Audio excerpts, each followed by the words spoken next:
अजमेर दरगाह हिंदू मंदिर प्रकरण। अब अगली सुनवाई 24 जनवरी को।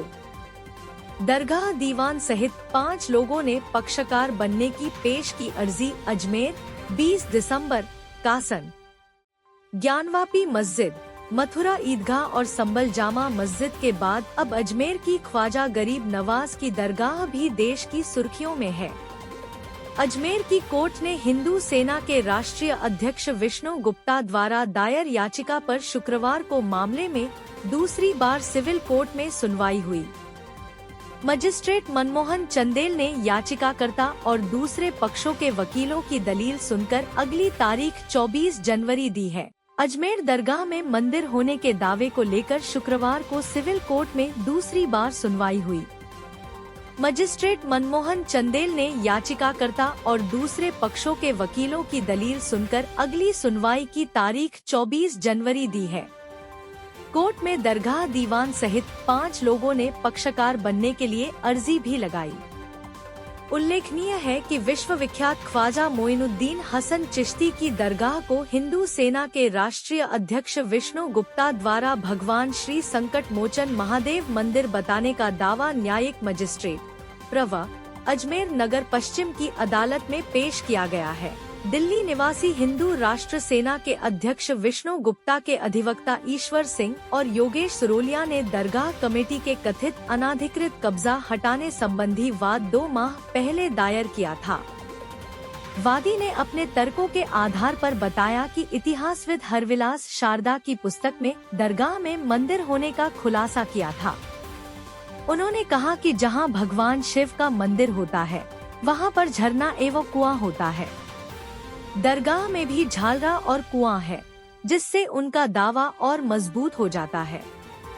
अधिवक्ताओं ने बताया कि भगवान महादेव प्रथम पक्षकार हैं और द्वितीय पक्षकार विष्णु गुप्ता है।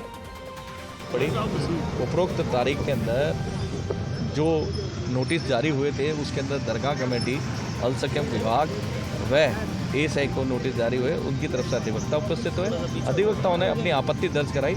आपत्ति के साथ में उन्होंने ये कहा कि हमें दस्तावेज प्राप्त नहीं है, इसलिए हम इसका जवाब नहीं दे सकते। इस पर माननीय न्यायालय द्वारा ये कहा गया कि 7 दिवस के अंदर उन्हें दस्तावेज उपलब्ध करवाए जाए। उसके बाद 5 अन्य लोगों द्वारा एक सीपीसी की 110 की प्रार्थना पत्र प्रस्तुत किया गया।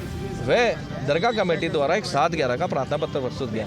110 का प्रार्थना पत्र पार्टी बनने के लिए होता है और 7/11 का प्रार्थना पत्र दावे को खारिज कराने के लिए होता है। कोर्ट ने सबको सुनने के बाद में प्रार्थना पत्र को रिकॉर्ड पे लिया।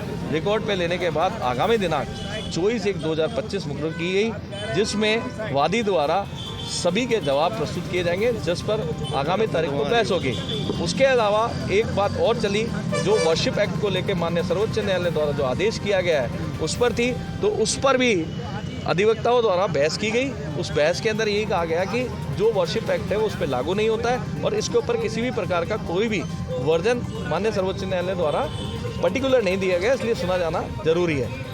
फिर उसके बाद एक सेक्शन 75 की सीपीसी की एक प्रार्थना पत्र और था, जिस पर भी हमारे द्वारा कहा गया कि जब तक जवाब आता है तब तक सर्वे के ऊपर कार्रवाई करने है तो सुना जाए। माननीय न्यायालय ने उसको पेंडिंग रखते हुए पहले ये कहा कि 110 व 7/11 के ऊपर सुना जाएगा।